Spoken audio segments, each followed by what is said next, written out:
naked.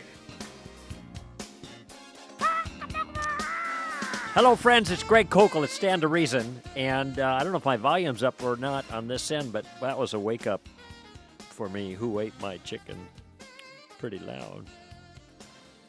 I needed waking up, though. I'm dragging a little bit here in the mid-afternoon in Los Angeles. Glad to have you on board, though, and looking forward to a stimulating conversation with you on Stand to Reason as I stand to reason for classical Christianity and for classical Christian values. I thought I'd start the day as you're queuing up here, ready to chat with me. That number, by the way, 855-243-9975 for those listening in live, which would be Tuesday nights from 4 until 7 Los Angeles time. I thought I'd start out with something a little on the light side. It certainly has worldview ramifications, but it's one of those things that people have taken very seriously that I just, I shake my head and I think you cannot parody this. I'm looking at the front page of the Thousand Oaks Acorn. Thousand Oaks is the community in which I live in the Conejo Valley, straight west of the San Fernando Valley here in the Southern California, LA area. It's actually just outside of the sprawl, is the way I like to put it. You come out of the San Fernando Valley, heading on the 101 West, you come up over Calabasas Hill there. And I don't know, it's about, the grade's about 1,000 feet or something, 1,200. Then you go up and you come down. And when you come down, you come into Conejo Valley, which is about 15 miles long. And the reason I mention all of this is because this article in the Thousand Oaks Acorn from just a couple of days ago talks about wildlife. All right. I love going up the canyon there from the 101 dead south over the mountains there to the coast to Malibu. That's my normal route to come to the office because I see coyotes there. I see deer almost every single time, mule deer. I see, when we were hiking there, we saw a bobcat once. There's lots of great stuff. I've never seen a mountain lion, but apparently they're there because that's somewhat the subject of this article. And it's titled, Pushing for Safe Passage. And the rest of the headline reads, Officials Advancing Plan to Create a Bridge for Wildlife Across the 101 Freeway. Now, the 101 freeway is like any other freeway. It's a big thing. So there are probably 1, 2, 3, 4, or 5 lanes going each direction with a median and a shoulder and berm and all that stuff. So you have a massive span that needs to be covered if you're going to build a bridge for wildlife. And I don't know about you, but yes, okay, wildlife is great, but to build a bridge over the freeway so that critters can cross? Come on. The freeway's got fences all along it anyway, by the way. Now, apparently there have been some mountain lions killed, 12 in 12 years that they've done this study, apparently. So there has been some loss of wildlife. But I just want to read some of this to you because on the one hand, I care in some measure about these things, but it's a matter of proportion. A bridge over the 101 so that if perchance a puma might cross, or maybe some deer. What you don't understand, friends, is there is wild country on either side. It isn't as if they're trapped in a little Central Park kind of thing where they're just getting squeezed for space and they can't get around, and so they have to have some way of getting out. So the article reads, Liberty Canyon Road under the 101 freeway in Agoura Hills is one of the only places left in the area where mountain lions and other animals can move in and out of the Santa Monica Mountains. But the roadway can be deadly. I know this exit because I take it every single time I come to the office or return from it. Liberty Canyon Road?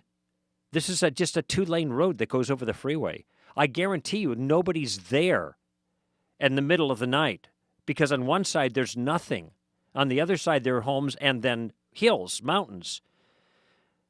But why do you... Oh. Last October, a mountain lion was struck and killed near Liberty Canyon Interchange as it tried to move south. That would be towards the ocean. It doesn't say, had it been able to pass safely from one side of the freeway to the other, the young mate could have helped bolster the cougar population in the Santa Monica Mountains. And then it says this, only one lion is known to have survived the highway crossing over the past decade. Now, any of you who are students of Stand to Reason or just you're reasonably clear in thought, it's going to occur to you, how the heck do they know that? Only one lion is known to have survived the highway while crossing over the past decade. Has somebody been watching the highway for the last 10 years to see whether or not any creatures got across alive? It was just a ridiculous statement. Goes on to say, most of the scientific community believes the Liberty Canyon offers the best wildlife connection between the Simi Hills to the north and Santa Monica Mountains to the south. Notice how scientific community, so now they're invoking the high priests here. Yeah, we think this is the best cross. Do you think that, it has occurred to me, and even the staff when I brought it up, because we were kind of chuckling about this, and again, not that we have adversity, is that the right word? That we're averse to doing something to help the critters. But to build a bridge across the freeway, how are they going to find it? Maybe they can follow the signs, somebody suggested. It says it talks about the deaths, but they have increased the resolve of the local community and park agency leaders to build a wildlife crossing. I flipped this page, and I'm just reading some more here. One person says that I'm concerned about the wildlife corridor because it can genetic diversity can be brought from the north side to the south side. Genetic diversity. Isn't a mountain lion either side of the freeway? This is wild country out here with a freeway going down the middle. There's friends. Till recently, open space advocates were pushing for a $10 million tunnel under the freeway, measuring some 310 feet long and 13 feet wide. The consensus today is that a passage over the freeway would be better. Yes, because a 13-foot wide, 13 feet, that's like lay down twice if you're a 6-footer, and then you pretty much got the width. And then going for a length of a football field, who's going to crawl into that thing? I think the deer and maybe a puma, I don't know. So they want to build over it. And so now it says that could serve a variety of species. Coyotes are here. Coyotes get around just fine. You never see a dead coyote on the freeway. I'm going to tell you something right now. You never see a dead coyote. And we got tons of coyotes. They come through our backyard. During a meeting later at Agoura High School, officials from the Santa Monica Mountains Conservancy approved a $200,000 grant to do what? Guess what? To study the possibility of a Liberty Canyon crossing. I'll take that job. It's a lot more money than I make. I'll study it for a couple years at that rate. $200,000 to study it? It'll take, the overpass study will take about 1 year. That's pretty good income. Anyway, more power to the critters, but look at a $10 million tunnel or a even more expensive overpass. I don't know. It strikes me it's a failure of proportion. And it occurred to me as I'm reading that I would be willing to bet that virtually every single person that is promoting this is pro-abortion. I could be mistaken, but I will tell you virtually every single time that I've ever talked to anybody who's into animal rights, they were. They believed in, what is it called? Safe passage? What about safe passage? Yeah, here, Pushing for Safe Passage is the title of the piece. What about the safe passage down the birth canal? And that leads to another article from the same newspaper, local paper. We get it. They throw it on the driveway. My mother-in-law reads it. I'm not a newspaper fan myself. In fact, I never read any, except for occasionally a headline as I'm walking through the airport, and then I get angry, and then I remember why I don't read newspapers. I had a friend recently tell me, well, how are you going to get informed then? I said, you're, you're assuming that reading newspapers and watching TV news coverage is going to inform you. Okay, so on this issue here in the letters section, March 6th, last week, there is an objection. Apparently, there were children or young people, high school, Newbury Park High School. See, that's in our community. Where students held up signs with images of aborted fetuses on them. And so a person wrote in to protest it, and they're offended, okay? Let me just read some of the things she said, and then you can reflect as I'm reading, because I think the problems here are going to be obvious. By the way, I'm not the least bit surprised that somebody would not like to see the images. I don't like to see the piles and piles of stick figures either that are the leftovers of Dachau and Majdanek and Treblinka and the rest, but they're in the history books right down through middle school. She said, I think everybody's allowed to have their opinions. It doesn't mean that I'll agree with your opinions, but I'll respect that you have that right to your opinion. I realize it's completely unreasonable for me to think everyone will share my opinion, and I'll try to persuade others. But personally, now she speaks of the abortion question. Devon, D-E-V-E-N. Is that a woman? D-E-V-E-N. This person. This is the problem with boutique names. It's hard to tell.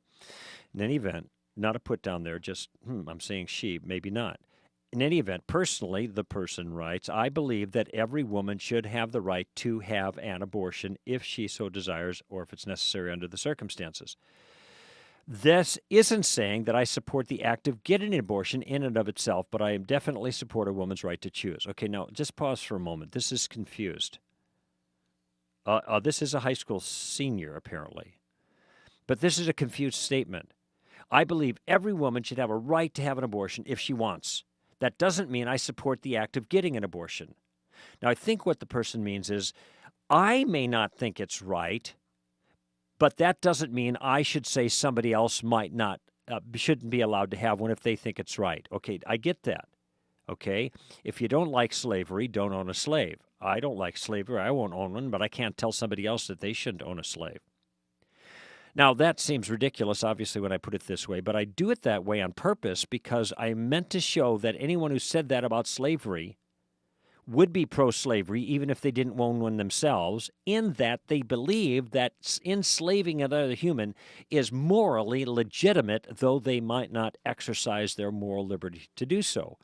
And by the same token, this person who says they aren't personally going to support getting an abortion, they believe women ought to be allowed to do that to their children, kill those innocent unborn children. And so even though they would do it, they think that it is a morally defensible choice, that unborn children are not the kind that ought to be protected regardless of what a person wants to do. Now, this is the confusion that sometimes happens when people use this kind of language, but I just want to say it for what it is, and that's why I use the slavery illustration. Don't like slavery, don't own one. I don't like abortion. I'm not saying I'm in favor of it, but I am in favor of women having the right to choose that. Yes, because you don't think abortion kills an innocent human being. And if it actually did, why should we let anybody do that? That's the real issue. And then the person goes on to express, many people don't share my opinion.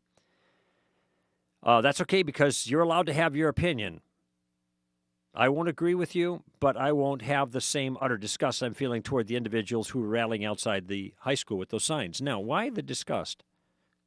And this is another thing that really frustrates me or confuses me. And that is, the complaint here is, well, there are 14-year-old kids that are walking around this campus that are going to see those pictures. 14-year-old kids can have an abortion in the state of California. In fact, they can do so without their parents' consent. They can do so without their parents' knowledge. And 14-year-olds get pregnant in this state. So if a 14-year-old can have an abortion, why is it wrong to show a 14-year-old what abortion does to a human being? And here we come back to what is always my question regarding these images. We believe in using images like this carefully, properly, with warning, etc., etc.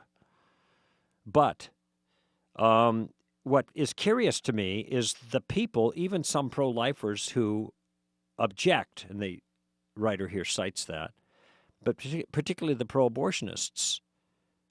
Why is it? I don't suspect this same person objects to pictures that I mentioned earlier, like Dachau, or how about the gruesome pictures the animal rights activists promote and use? Maybe this person would be squeamish on that too. I'm not sure, but that's actually not my point, whether they're consistent or not.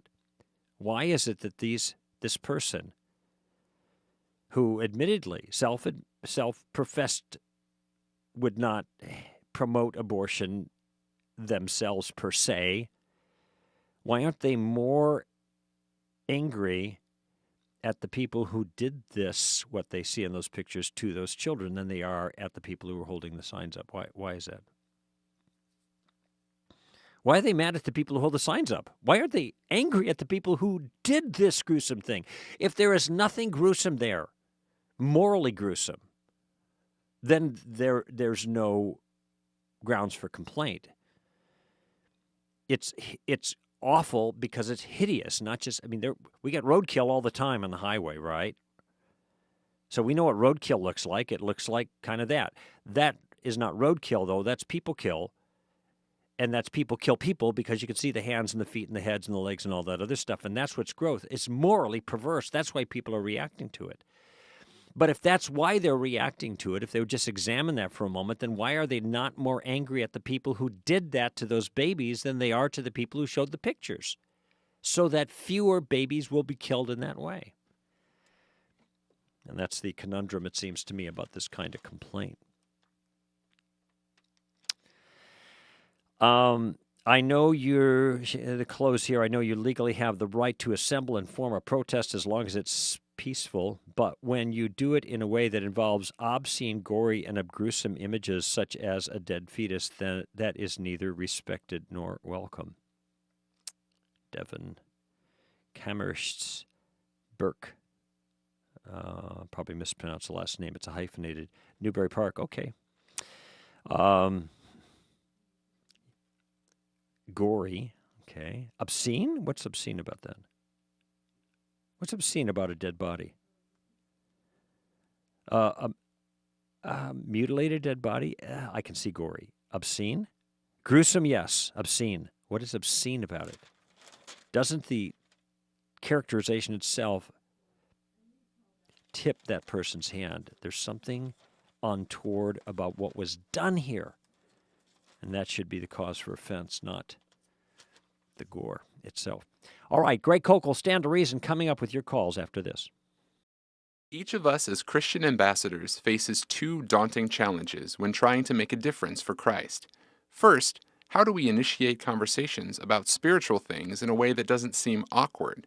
Second, how do we keep ourselves from getting trapped or overwhelmed by others more aggressive than we are? Well, that's what Greg Koukl can teach you in his book and DVD curriculum on tactics. Greg will teach you how to maneuver in conversations so you can create more productive dialogue with skeptics and challengers. Tactics are practical skills that Greg gives names like Columbo, Suicide, Steamroller, Rhodes Scholar, and more. Tactics are a way of engaging others effectively and winsomely, no matter what the subject. If you're tired of finding yourself flat-footed and intimidated in conversations about what you believe, if you want to increase your confidence and your skill in discussions, no matter who you're talking to, then Tactics is for you. Order Tactics in book, DVD, CD, or MP3 format at STR's online store at str.org, or simply give us a call at 800-2-REASON. That's Tactics, a game plan for discussing your Christian convictions.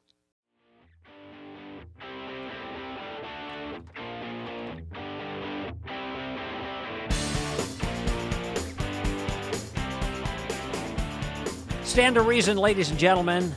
Greg Koukl here, giving you a piece of my mind today, as I do every week for 3 hours, is the total show, and the live broadcast is Tuesdays from 4 until 7 Los Angeles time. Got more daylight now because of daylight savings time. Not that it has anything to do with the show here. But I got a caller a few weeks ago that in an offhanded fashion when it mentioned that they thought I talked too much about homosexuality on the show, and it's fine to weigh in with that. I wasn't the least bit bothered by that. But I'm looking at the first two callers. They're dealing broadly with this issue, and which is also fine with me. I do think it's a huge thing for a number of reasons in our culture right now. It's a watershed concern, and so we need to address this. But a lot of times it comes up because others are bringing up the issue, and the reason they're bringing up the issue is because they're on the defense of getting pushed around and need to have something to say in response. So I'm not sure if that's the exact situation here in these cases, but let's find out. And Joe in Escondido, California. Welcome to the show, Joe. Hey, good afternoon, Greg. How are you? Good. I'm doing pretty well, Joe. Thanks. I missed your entire opening commentary because my phone died. I was lucky to get back in the lineup, but here I am. Okay. I'm glad you were able to maintain there, and of course Yes. you're just going to have to get the podcast to be able to hear my comments about the wildlife crossing in my community that they're proposing over the 101 freeway. That's like about 8 or 9 or 10 lanes of freeway. They want to build a wildlife crossing. So anyway, that's another issue. Wow, I'm looking forward to hearing that. Hey, so I wanted to just first of all, I want to plug an organization that's here in California that I think is doing tremendous work, and I don't know if you've heard of them before. They're the Ruth Institute in San Marcos. I have not. The Ruth. I've been in San Marcos. That's San Diego County, right? Yeah. That's actually where we met, actually. Oh, okay, good. Yeah. So, so they're doing fantastic work. The founder and president, I'm familiar. Her name is Dr. Jennifer Roback Morse. Oh yes, I know about her. I didn't know it was the Ruth Institute. That was her enterprise. But I've done some events with her in the past, and she's a very strong voice in the area of conventional conservative understanding of the family and marriage and the like. Definitely. Mm-hmm. I think that her ability to communicate these concepts and to promote natural marriage is really tremendous. I've been very much edified by listening to their podcast and reading their blogs and whatnot. Well, good. I'm glad to give it some visibility. The Ruth Institute, Jennifer Roback Morris. That's right. And I like the term natural marriage because my argument is that marriage is not something defined, but it's something described. It's not something we invent. It's something we discover as part of the natural order. Absolutely. I also like kind of what she's doing, what they're doing over there is kind of really encapsulating what marriage is all about with kind of phrases that people can catch on to and remember. So consider this. This is what I just, heard from one of her podcasts, and I heard a couple times on several of them. Mm-hmm. The essential public purpose for marriage is to attach mothers and fathers to their children and to one another. Mm-hmm. And it's almost like what they've done is the same thing you did with making abortion unthinkable with one strategic question. Mm-hmm. What is, and in this case, talking about same-sex marriage, what is then the essential public purpose for marriage? This is a fabulous question. I ask a similar question, but it's well put. The question I ask is, what are the reasons that governments are involved giving licenses for marriages to begin with? And this is actually a nicer, cleverer way that she's put it. What is the essential public purpose of marriage? And what I like about that is it gets away from all of the personal reasons that people get married. That's exactly what she said. Yeah. That's precisely, yeah. Good. Yeah, well, anyhow, I'm great minds think alike on this one. Yes, much agreed. Now, Greg, I have something I want to run by. Here's my question. Mm-hmm. I have an analogy in my mind that I've been kind of immersing myself in this stuff the last couple of days, and I want to see what you think. My analogy has, I want to properly analogize what is being asked when someone says, or what is being proposed, rather, when someone says that same-sex marriage ought to be viewed the same as natural marriage. And so here's a couple analogies I've come up with, if I can remember them. I might sound scattered right now, sorry. The first one is, I want, as a worker at this hospital I work for, I would like to be recognized as the clinical services director. Because that is, to me, a matter of equality. She's got a better title that's recognized and respected, and I want that. Yeah. So, of course, the question is, well, why should you be given that simply because you ask for it? And if there is no parity between the two of you, then you should not be treated as equal. If the rule of justice is treat equals equally, and of course what we mean here is not equal as human beings, because that's not what's in question. A 4-year-old is just as equal as a human being as a 25-year-old, but we don't give a 4-year-old a driver's license because there's something relevantly distinct between those two with regards to the policy question. And the same point is being made here. You're saying, well, maybe you don't have the training or whatever it is to get paid the same. You are different in a way that's relevant to the question. That's why you don't get the title that this other person had. Exactly. And the essential purpose of a clinical services director is there is actually an essential purpose. Yeah. And my job description doesn't fit that bill. Yeah, it's a good one. I think that's fair.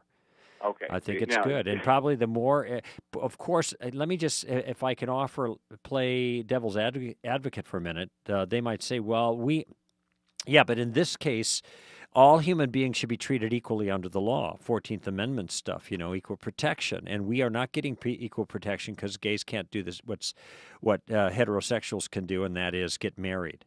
Right. And so given the illustration you offered, how would you respond to that?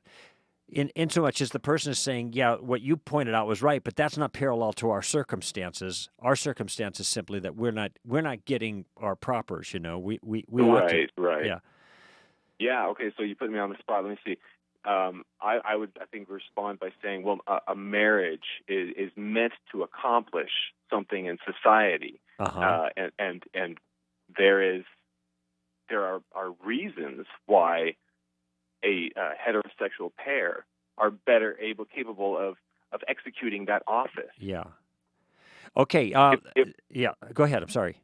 Oh, well, I guess that's all I got really so far. No, that's all right. Well, that's fair. But you're going to get pushback because, are you saying that gay parents can't be as good as heterosexual parents? And so, but here is I think maybe a little better way to think about it,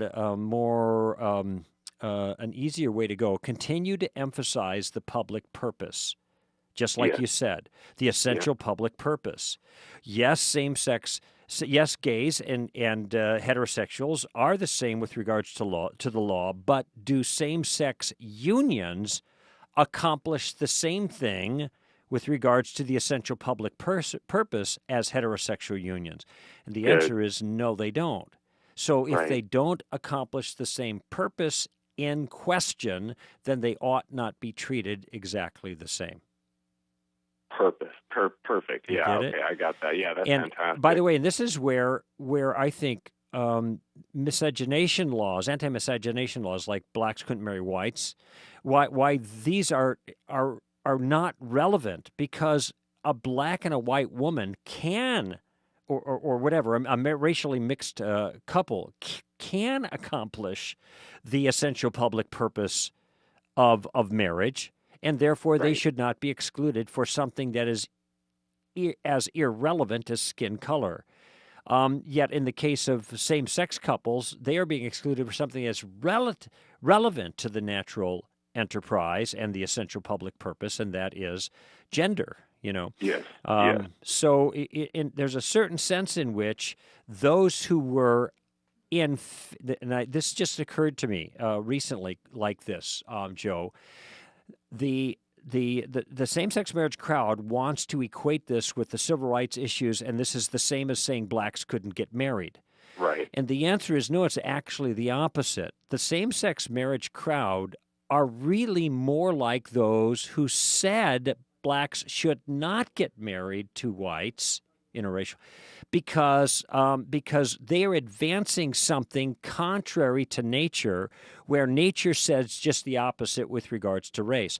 So nature says race doesn't matter, but gender does. Okay? Right. Same-sex marriage crowd want to say gender doesn't matter, and the anti-miscegenation crowd said race does matter. So they are really grouped with the wrong group of people historically here. Right. The Yeah. group that are arguing contrary to nature. So yes, they are altering this a natural order Yes. by the use of legal policy. Yes, that's right. That's exactly right. That is a fantastic similarity. Which is precisely what was wrong with those laws. You are altering a natural order by public policy, the natural order being male and female irrespective of race. And so they are being just like those people who try to pass the anti-miscegenation laws. Yeah. But they think they're on the other side of the issue. I know. Just something to think about. Greg, thank you so much for tutoring my mind. I really appreciate everything that you give us every week. Thanks so much. I appreciate your call, Joe. Appreciate it. Bye. Okay, all the best. Let's go to Michael in La Puente, California. Hey, Mike. Hi, how you doing, Mr. Koukl? Thank you for taking my call. Sure, glad to talk with you. I got two quick questions. One is I was having a conversation at work the other day, and it's funny because the guy was telling me that people who were grown in church, or Christian religious people, they've been brainwashed. Uh-huh. And I want to run this by you, see what you think. What is brainwashing? That's the first question you have to ask. What is brainwashing? Yeah. Well, you would say... Oh, sorry, go. Well, this is basic Columbo stuff. When somebody makes a charge like that, you have to have clarification, okay?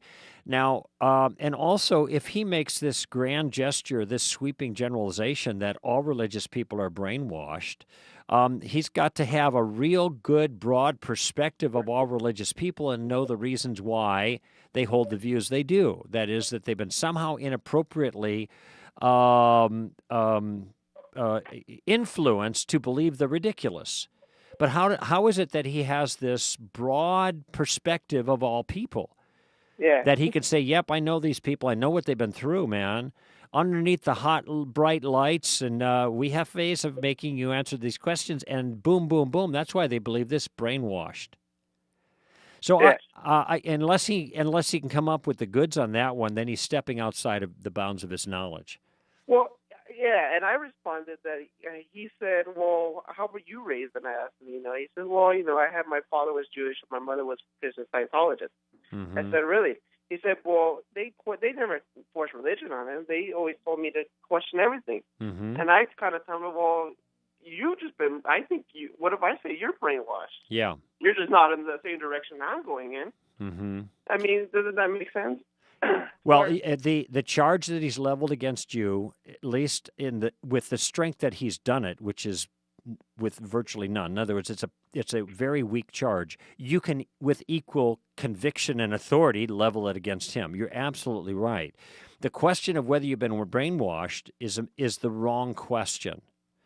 Yeah. Okay. Yeah, exactly. And I asked him, well, I don't think what it is. I told him everybody has their own views, and I know it's just what justification we have for the views that we hold to.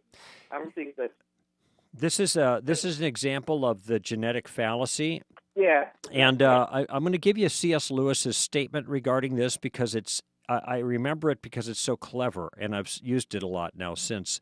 But it's in a short article that he wrote called Bulverism. Bulverism. It's in The God in the Dock. But here's the line. And this is, you can take this to the bank because it's really worthwhile. He said, first you have to show that a person is mistaken before it's meaningful to ask why he is mistaken. First you have to show that a person is mistaken before it's meaningful to ask why he is mistaken. Okay, so your friend has said, well, see, you're brainwashed. Now, what he's done is he's answered the question why you're mistaken. The reason that you're mistaken is because you've been brainwashed to believe what you believe. But he hasn't shown first that you actually are mistaken. He's asking the wrong question first. Yeah. So first he must ask of Michael and all religious people, or demonstrate at least, that they are mistaken with regards to their religious views, whatever they happen to be. And then when you see, gee, these people are all wrong, when you've demonstrated that, then it becomes, only then does it become meaningful to say, well, how could they be so wrong? How could they get reality so cockeyed? How could they mistake this when the truth is so obviously the other direction? I don't know, maybe they were like forced to believe this from the time they were really young and never had any other view. Maybe they were brainwashed over and over and over again, the same things playing time and time and time again. That might explain why they're wrong. Well, that would be a fair question once you show that they're wrong. But these people all the time will make this move. They'll just make the assumption that we're wrong and say we're just brainwashed. So I'm going to say, how do you know we're wrong to begin with that you would say we're brainwashed into this view? That's the real first step. And the answer, the conversation there should then focus on reasons for people's views, not simply on their sociology or their psychology or their upbringing or something like that. Yeah. Yeah. Okay. It makes sense? Yeah, it does. Yeah, so I think this is a good question you raise. Are Christians brainwashed? I actually don't think brainwashing is possible, the way that it's the technical term, but I think socialization is possible. People can be socialized into certain views, and they just accept it because everybody else believes it. But we're not forced to believe that. We can get out from underneath those ideas with an appeal to the truth and the evidence laid out. People change their minds all the time. Yeah. So you had another question, though. Yeah. I had a question regarding same-sex marriage. I was talking to some. Same-sex marriage or homosexuality? Because the question here on the board says homosexuality. I guess you can be homosexual. It can be based on homosexual. It was more supposed to be with same-sex marriage. The question is, if we allow same-sex marriage, that people should be with one another because they have love. I guess how Obama said it once is that a person should not be denied rights because of whom they love. That isn't what's going on. This has nothing to do with love. Marriage doesn't have. Look at when you get a marriage license. Are you married? Yes. When you went and applied for your marriage license, did they ask you if you loved your wife? No. It's not on the form. They don't care. They don't even care what your sexual preference is. That's also not on the form. Yeah. So this is not what qualifies you for a license. Yeah, and I think I'm not sure if you said you had an article on it. I kind of said, well, if we based on that kind of definition, if it's somebody who you love or someone whom you love, well, then I told him, well, that rule that can't. With that definition, it opens the doors for maybe polygamy and maybe bestiality or pedophilia. I mean, sure, absolutely. I don't see why not. Let's put it that way. Not everybody who advances same-sex marriage is going to go the distance with those other things. But if the rationale that they give is, we should be acknowledged with regards to who we love. I don't know why it even has to be a who. It could be a what we love, and that's where bestiality comes in. Why not? What would be the principled argument? And I am not saying that everybody who's in favor of same-sex marriage would be in favor of the more extreme things. Yeah, absolutely. But I think it's fair to ask, what is their rationale that justifies same-sex marriage that does not at the same time justify these other things? If somebody says, well, marriage is a convention, we can redefine it however we want, well, then it strikes me that we are free to redefine it however we want, not just with same-sex marriage, but those other things as well. Now, if we can't redefine it however we want, but there are some limits, then I'm going to ask, then what is the nature of those limits, and who gets to set those limits? Yeah. And so I think they're going to be backed into a corner in virtually every case. It is not the case that people who love each other are not allowed to do what they want. They can do what they want to their heart's content. What they don't end up getting is the society's approval of that an acknowledgement that same-sex unions are exactly the same as heterosexual unions, but there are good reasons to believe they're not the same, especially as touching the policy issue of marriage licenses. Yeah, and there was an article I read a while back about a man who, I don't heard about it, a man who had sexual relations with his dog. And I said, well, why do you see this as wrong? I mean, if you're okay for homosexuality in marriage, what is it that you see as wrong? And they brought up the definition, we shouldn't care about how people live their lives. And so, well, if you don't care, what's the reason for objecting to what he did?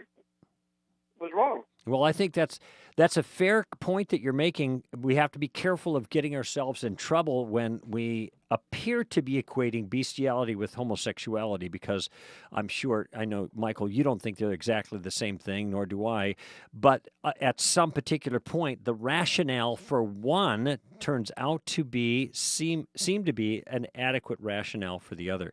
Got to run to break, Michael. Thank you for your call. Be back in just a moment. You're listening to Stand to Reason. You can find STR on Facebook, Twitter, Google+, and Pinterest. Interact with STR staff, post comments, get involved with other like-minded Christians. Want to know what is going on with STR? Speaking events, new podcasts, resources, and articles? Follow STR online. You can find all of our social media connections at str.org. Greg Koukl here, Stand to Reason, and gee, it's always a rough situation when you are you juxtapose bestiality and homosexuality, because when the question is raised, are they the same? Well, are they is one like the other? Well, yes and no.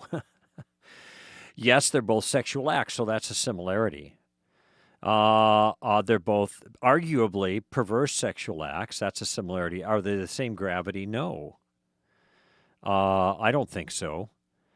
But, there used to be a time where a lot of people did. So the one's sensibilities about these things are very, I think, deeply influenced by one's culture. Look at the time of the Canaanites, bestiality and homosexuality and adultery and fornication and all these things were all practiced, all of them. And they were used to it, and it didn't bother them. It was part of their religion, in fact.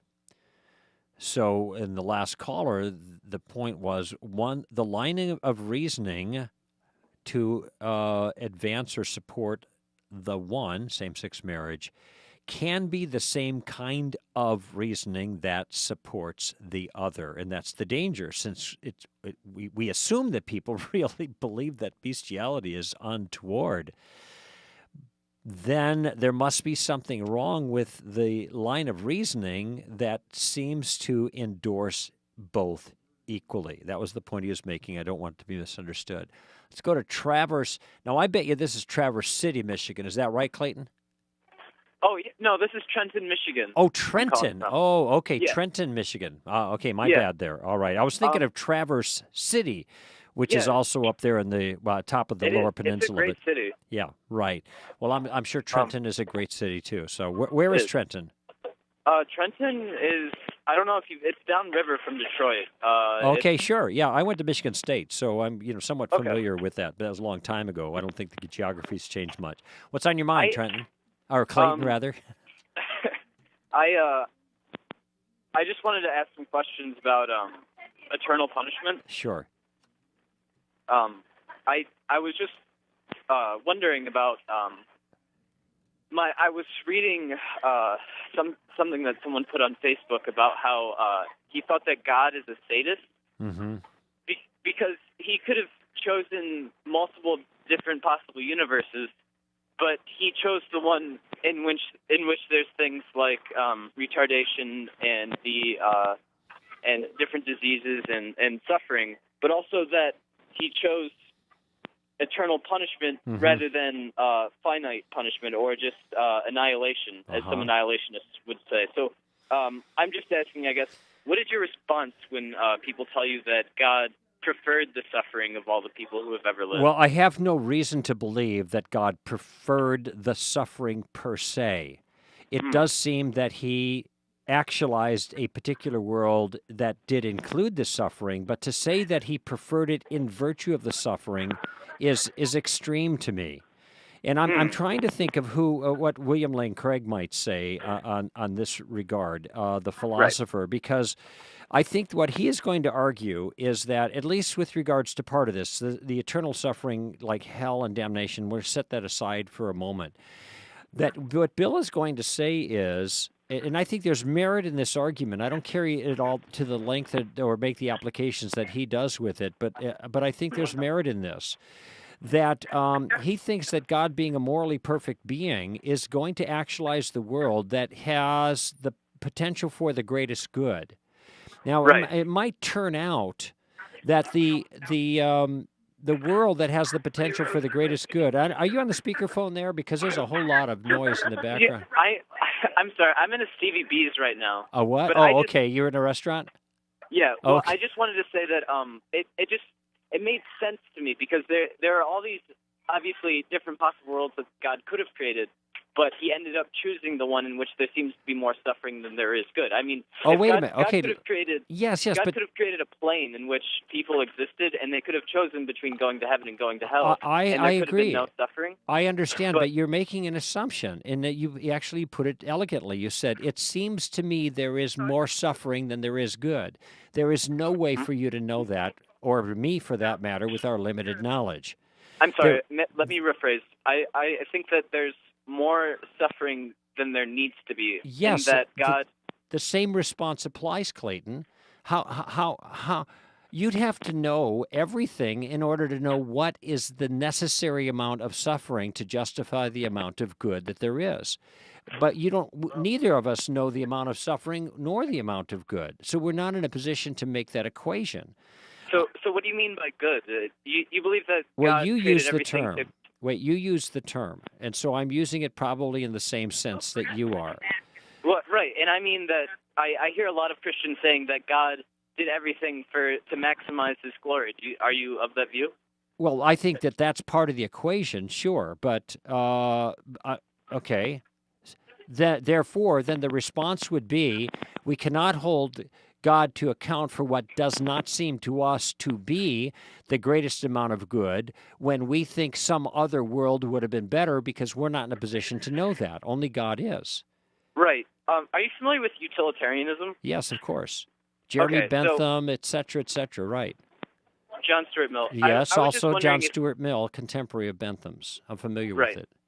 I was just wondering, if God were to create this universe, and he was to maximize the amount of glory, that would have to mean that this universe has to be the one in which there's the least amount of suffering compared to the amount of good.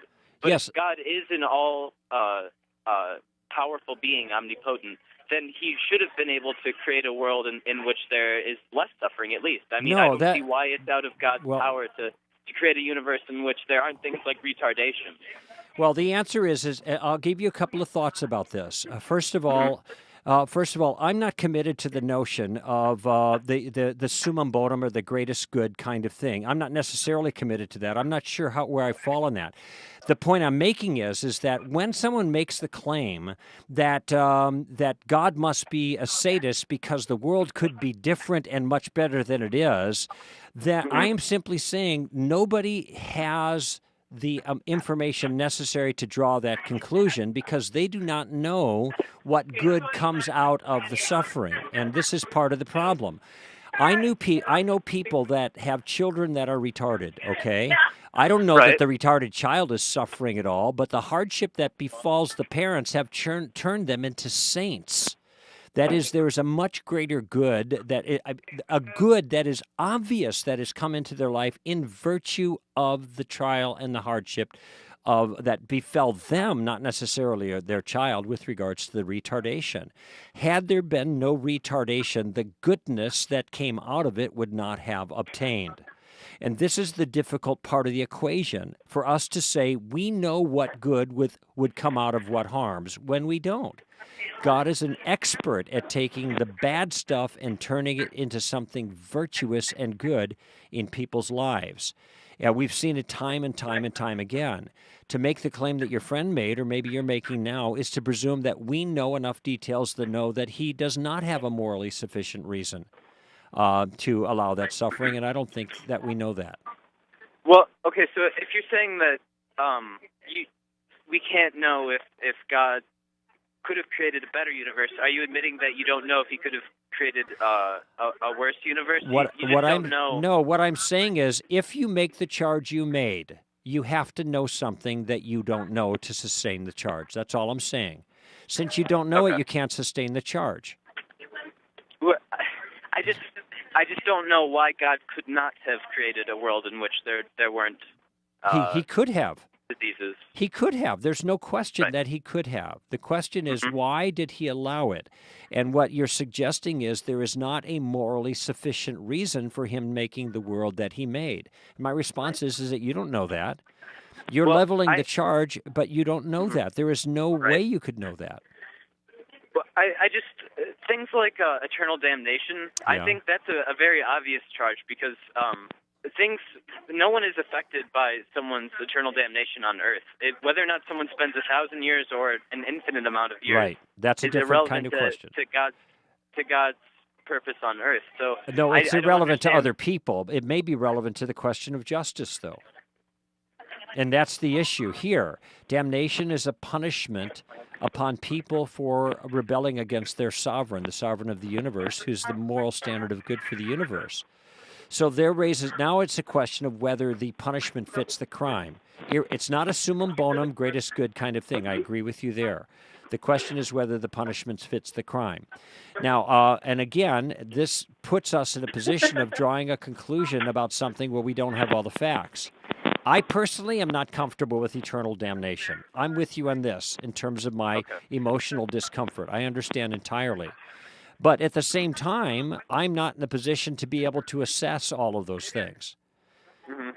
So, eternity, is that a bit much? It does seem so to me. I agree. Okay. But I don't. Yeah. But again, I think we're the criminals assessing whether the judgment is appropriate or not, and that's the problem here. Yeah, I just did. It seems to be the case that eternal damnation is a tactic of scaring people into believing religion versus something that a benevolent God would carry out. Well, if it's true, that's just ad hominem. Well, it's weak because you'd have to know it to be false before you can see it's merely a scare tactic. If someone is in fact in what's the word blast it. If it's possible they can go to hell, if they're vulnerable, there it is. If they're vulnerable to this, if it is true that there might be an eternal damnation, then it's not a scare tactic. It is warning people of a genuine danger.